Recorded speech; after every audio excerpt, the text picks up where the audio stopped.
नमस्कार प्रेक्षकांनो, तुमचं सर्वांचं मनपूर्वक स्वागत आहे. लग्नानंतर होईलच प्रेमचा आजचा रिव्ह्यू ऐकत आहात, म्हणजेच 29 जानेवारीचा रिव्ह्यू. चला मग सुरुवात करूया आजच्या भागाला. नंदिनी कपाटातनं साडी काढत असते लग्नाला जाण्यासाठी. त्याच वेळेला चित्राचा फोन येतो आणि ती विचारते, ताई तुम्ही येत आहे ना? आणि जीवा दादा? तेव्हा नंदिनी म्हणते, हो ते पण येत आहे. तेव्हा चित्रा म्हणते, हो ठीक आहे, लवकर या, मी वाट बघते. त्यानंतर फोन ठेवते. तर नंदिनीच्या आई म्हणतात, चला बाबा, एकदाचं कोणीतरी जीवा दादांना लग्नाला घेऊन जायला तयार झाले. आता लग्नाला चालले ना, तर तिथल्या हवनकुंडातल्या अग्निदेवाच्या कृपेने तुमच्यातले वाईट वंगाळ काही मतभेद असतील सगळे त्या अग्नीमध्ये जळून जावत. त्यानंतर नंदिनी म्हणते, आई तू जो काही गैरसमज करून घेते ना, तसं काही नाही बरं का, फक्त चित्राचा हट्ट आहे म्हणून मी जीवांना घेऊन चालली आहे. तेव्हा नंदिनीच्या आई म्हणतात, बरं बाई, पण मग आता तू ही साडी नेसते का? त्यानंतर नंदिनीला लगेच आठवतं की जीवाने तिला साडी दिली होती, नेमकी तीच साडी असते कॉटवर काढलेली. तर नंदिनी नको म्हणते. तर नंदिनीची आई परत दुसरी साडी दाखवतात. बरं मग ही नेसते. तेव्हा नंदिनी म्हणते, अगं नको, जीवांना हे असे कलर आवडत नाही. तेव्हा नंदिनीची आई म्हणतात, हो ग बाई, त्यांच्या आवडीनिवडीचा विचार माझ्या डोक्यातच आला नाही हां. तेव्हा नंदिनी म्हणते, आई तू हे सगळं मुद्दाम करतेस ना? त्यानंतर नंदिनी म्हणते, तू आहे ना साडी सजेस्ट करूच नको मला. तू एक काम करते, तुझ्या हातचा 1 कप गरम चहा देते का मला? तेव्हा लगेच नंदिनीच्या आई हो म्हणतात आणि त्या जातात. तर दरवाजाजवळ उभ्या राहतात आणि नंदिनीकडे बघतात. तेव्हा ती नंदिनी विचार करत असते. ती मनातच म्हणते की मी खरंच जीवांना माफ केलं आहे का? दुसरीकडे बघायला मिळतं की जीवा घरी आलेला असतो आणि तो मालिनी काकूंना म्हणतो, अगं मी कपडे तर खूप नेले, पण मग आता नंदिनीसोबत लग्नाला जायचं आहे ना, मग एखादा शेरवानी वगैरे घ्यायला म्हणून मी घरी आलो आणि तुला पण भेटणं होईल आणि घरातल्यांना पण भेटणं होईल. कुठे गेले सगळे? त्यानंतर तिथे आशा येते आणि ती म्हणते, अहो जीवा भाऊ, कधी आला तुम्ही आणि कसे आहात? तेव्हा जीवा म्हणतो, एकदम मस्त, तू कशी आहे? तेव्हा आशा म्हणते, मी पण छान आहे, पण तुम्ही असे बोंबलासारखे का झाले? तेव्हा मालिनी काकू पण हसतात आणि म्हणतात, हो हे तर खरं आहे हां.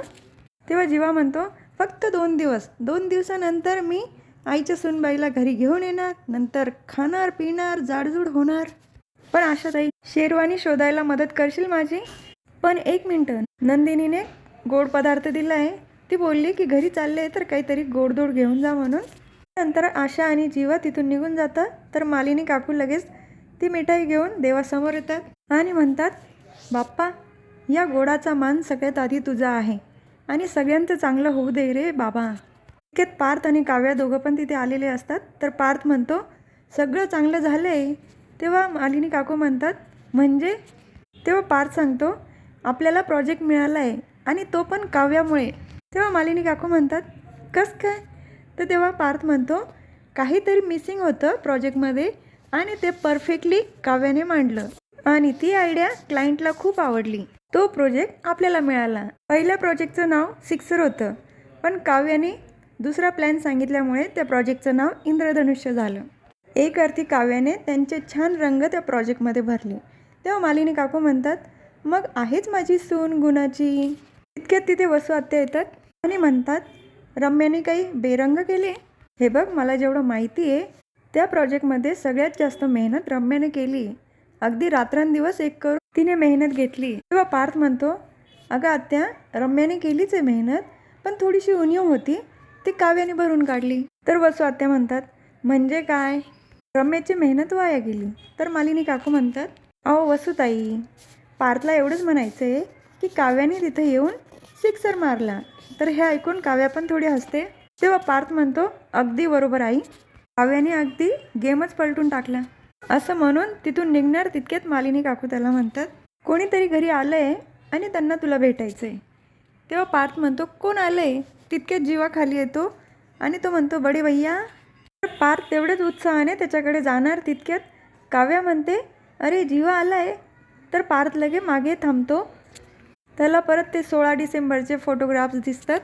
त्यानंतर जीवा त्याच्याजवळ येतो, त्याला मिठी मारणार. तितक्यात पार्थ त्याला थोडंसं लांब करतो. जीवा म्हणतो, क्या बडे भैया, एवढ्या दिवसानंतर आलो ना, असं भेटणार का? तेव्हा पार्थ म्हणतो, मला एका क्लायंटला फोन करायचा आहे. तेव्हा वसू आत्या म्हणतात, तुला लाज नाही वाटत का इथं घरी यायला? तू आलाच कसं काय? तू आल्यामुळे पार्थच्या चेहऱ्यावरचं हसू गायब झालं. तुम्ही दोघांनी जे प्रताप करून ठेवले ना, त्यामुळे पार्थ कधी खुश राहू शकत नाही. त्यानंतर मालिनी काकू म्हणतात, अहो वसुताई, त्या दोघं भावांमध्ये तुम्ही पडूच नका ना, कशाला त्यांच्यातलं अंतर वाढवताय. तेव्हा वसू आत्या म्हणतात, हो मी अंतर वाढवते, त्यांनी काय केलं आहे ते विसरली का. तेव्हा पार्थ म्हणतो, शांत बसा, कोणी भांडू नका, मला एका क्लायंटला फोन करायचा आहे, मी येतो. तर म्हणून तिथून निघून जातो. तर जीवा म्हणतो, जाऊ दे आई, मी येतो आणि वसू आत्यांना सांगतो, आणि हो पुढच्या वेळेला येईल ना तेव्हा जोडीने येऊ आम्ही बरोबर. तेव्हा मालिनी काकू म्हणतात, हो ना, काही चांगलं होतं असेल तर एखाद्याला बघितलंच जात नाही ना. नंतर त्या जीवाला सोडायला बाहेर जातात. तर काव्या वसू आत्यांना थांबून म्हणते, तुम्ही कितीही प्रयत्न केले ना त्या दोघांमधला दुरावा वाढवण्याचा, पण असं काही होणार नाही. एक दिवस असा येईल ते दोघं भाऊ पण जवळ येतील आणि नंदिनी ताई पण मला माफ करेल. उद्या तर काय, नंदिनी ताई आणि जीवा दोघंही लग्नाला चालले. तिथल्या वातावरणामध्ये नाही त्यांचं प्रेम जर परत खुललं ना तर नाव नाही सांगणार. काव्या पार्थ देशमुख असं म्हणून काव्या तिथून निघून जाते. तर वसू आत्या खूप रागाने बघतात. तर दुसरीकडे जीवा आणि नंदिनी छान तयार होऊन लग्नाला आलेले असतात. आनंद निवासमधलाच एक व्यक्ती नंदिनीला गजरा देतो. तर नंदिनी गजरा लावणार तितक्यात जीवा तिला म्हणतो, मी लावून देऊ. तेव्हा ती म्हणते, नाही मी लावते. ती गजरा मारणार तितक्यात गजरा खाली पडतो आणि तो जीवा कॅच करतो. तो म्हणतो, मी काहीच केलं नाही, तो गजरा आपोआप माझ्या हातात आला आहे. त्यानंतर नंदिनी त्याच्या हातातनं गजरा उचलून घेते आणि ती स्वतःच केसांमध्ये गजरा मारते. तेव्हा जीवा म्हणतो, आत्ता जो आला होता तो चित्राचा भाऊ आहे का. तेव्हा नंदिनी म्हणते, नाही तिला भाऊ नाही आहे. तर जीवा म्हणतो, आजपासून चित्राचा भाऊ मी, आणि तो कानपिळ्याचा विधी असतो ना तर तो मी करणार, मी कान पिळणार. तेव्हा नंदिनी म्हणते, नाही तुम्ही कान नाही पिळू शकत. तेव्हा जीवा म्हणतो, का. तर दुसरीकडे काव्या कॉफी घेऊन आलेली असते आणि समोर जिन्यामध्ये पार्थ बसलेला असतो. तेव्हा ती मनातच विचार करते, किती शांत बसलाय माझा बोकुड्या. काव्या आत्ताच चान्स आहे सेंटरला सोडण्याबद्दल विचार, पण तो भाऊ देईल ना मला. नंतर समोर एक कप असतो, त्या कपमध्ये अर्धी कॉफी पार्थसाठी देते आणि ती पण त्याच्याजवळ येऊन बसते आणि पार्थला कॉफी देते. पार्थला विचारते, कशी आहे. तेव्हा तो म्हणतो, छान झाली. मग काव्या म्हणते, नाही, छान जर झाली असेल तर माझ्या बोक्याच्या चेहऱ्यावर एक छान स्माईल आली असती, आणि ती तर काही दिसत नाही आहे. तेव्हा पार्थ म्हणतो, जेव्हा चेहरे वाचता येत नसतील तर सोडून द्यायचं चेहरे वाचणं, तुम्ही परीक्षेचा विचार केला पाहिजे. तेव्हा काव्या म्हणते, त्याबद्दलच बोलायला आली आहे. माझं परीक्षेचं सेंटर मुंबई बाहेर आहे, तेव्हा याल मला सोडवायला. तर पार्थ लगे तिच्याकडे बघत राहतो. तर दुसरीकडे नंदिनी जीवाला म्हणत असते, तुम्ही नवरदेवाचा कान नाही पिळू शकत. तेव्हा जीवा म्हणतो, का. तर नंदिनी म्हणते, आपल्या दोघांना कन्यादान करायला बसायचं आहे. तेव्हा जीवा म्हणतो, काय. तर दुसरीकडे काव्या पार्थला विचारत असते, याल ना पार्थ मला सोडवायला. तुम्हाला हसवण्यात मनवण्यात माझी एनर्जी वाया गेली, आणि आता मला असं वाटतं की तुम्ही मला सोडवायला यायला पाहिजे, आणि मला हरायचं नाही, कारण मी हरली तर तुम्ही हराल. लोकांना वाटत असेल की आपण एकमेकांच्या अगेन्स्ट आहोत, पण तसं नाही आहे. मी इथे तुम्हाला जिंकायला किंवा हरवायला नाही आली आहे. मी इथे आली आहे फक्त आणि फक्त माझ्या पार्थ देशमुखांना मिळवायला. खरंच, पण आता मी थकली आहे पार्थ. हे असं नेहमी नाचून खेळून खिदळून कपडे बदलून, खरंच ही काव्य आता थकली आहे. त्यावेळेला काव्याच्या डोळ्यात पाणी आलेलं असतं, रडत असते ती, आणि पार्थ पण खूप इमोशनल झालेला असतो. पण आता मला तुम्हाला सगळं सांगायचं आहे पार्थ, आणि हा प्रवास त्यासाठी खूप चांगला ठरेल. याल ना पार्थ. तर पार्थ थोडा वेळ विचार करतो आणि नाही म्हणतो. तर दुसरीकडे जीवा नंदिनीला विचारत असतो, खरंच आपल्याला कन्यादान करायचं आहे. तेव्हा नंदिनी म्हणते, तुम्हाला नाही जमणार का. अहो माझंच चुकलं, मी यायच्या आधी तुम्हाला सांगायला पाहिजे होतं. माझं खरंच चुकलं आहे. तेव्हा जीवा म्हणतो, अगं 1 मिनटं थांब तरी, तू एवढी चांगली गोष्ट करते आणि मी तुला सपोर्ट करणार नाही. करूया ना कन्यादान. तिने पण खुश होते. हो तसं नाही, कारण कन्यादान ही खूप मोठी गोष्ट आहे ना. तेव्हा म्हणतो, मी तुला एक खरं सांगू, मी ना एक स्वप्न बघितलं होतं. आपल्याला पहिली मुलगी होईल आणि तिचं कन्यादान आपण दोघं मिळून करू. पण मग हे नव्हतं विचार केला की ते स्वप्न इतक्या लवकर पूर्ण होईल.